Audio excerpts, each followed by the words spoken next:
Okay, hi everyone, I'm Rich, welcome back to BB's Customs. Today we're going to be carrying on with refurbishing the wheels for the CB.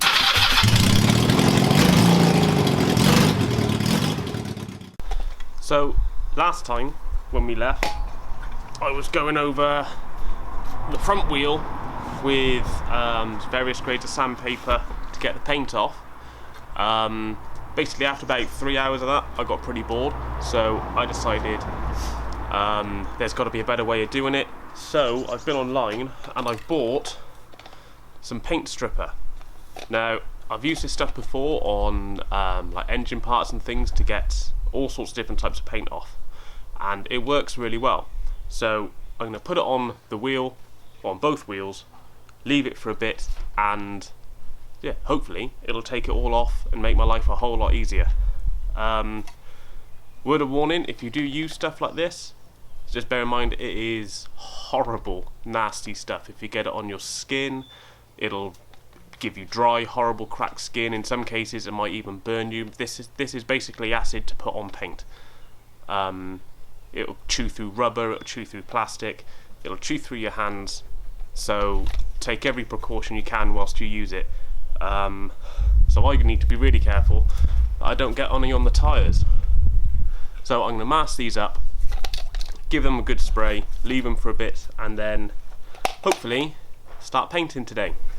Okay, so to prep the wheel, what I've done is I've let all the air out the tyre and I've stuck a load of bits of card in between the tyre and the rim.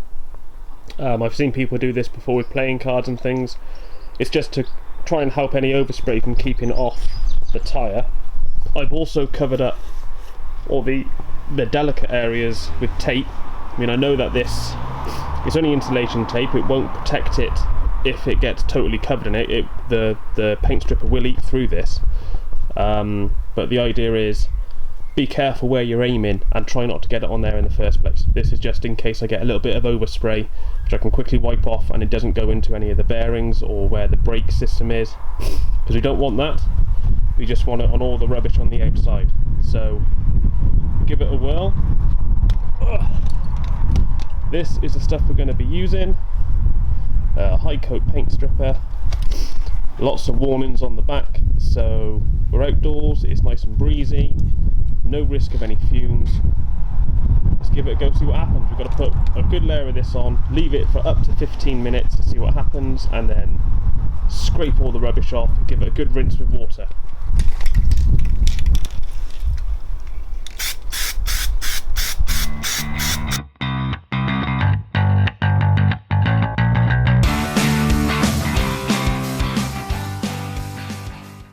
Okay, so this stuff has only been on for a few seconds and already you can see that the paint is bubbling up, so I think this is going to work pretty well.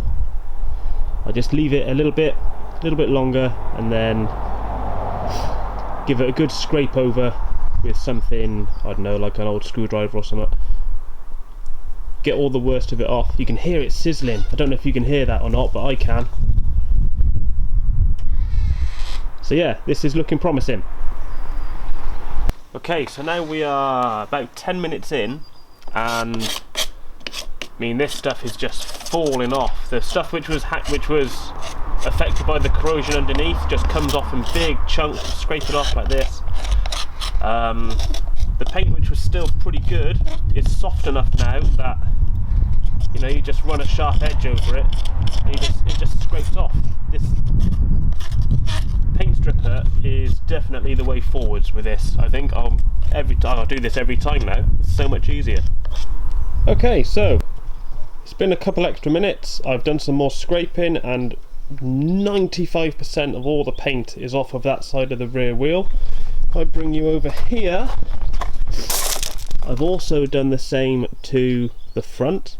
I mean, if I get you in close on this, the front came out really well. I mean, the corrosion on the front was always a lot less, so it was kind of like peeling a potato really when I took the paint off. It was quite nice. So I'm going to flip the wheels over, do it again, and yeah, then we're ready to get the sandpaper back out and do the final cleanup. Okay, before I get going on the rear wheel again, if I just give you a good look at the old Cush drives. I mean, these are absolutely shot. So I've got a new set of them on order. Now, I don't know why Honda did this, but normally you'd have, if I get that back into focus, you'd have a nice like ring of wedge-shaped rubber pieces which just sit in a hole there, not these push-fit things which they've gone for on this. So I've had to order a special tool to get those out, which is going to slow me down a little bit, but it's okay. We can still get all the paint off, get it primed up, and then I'll take those out before I do the final coat on them.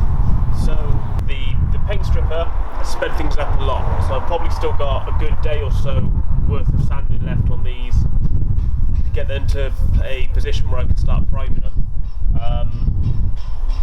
Now that it's all a bit more clear what's going on, I can focus on more the problem areas, if there's any dings or nicks in there. If I was to do this again in the future, providing I could leave the house, which I can't at the moment, I would take the tyres off, because it would make it a lot easier. But it's doable with the tyres on. It's just a little bit more you've got to consider.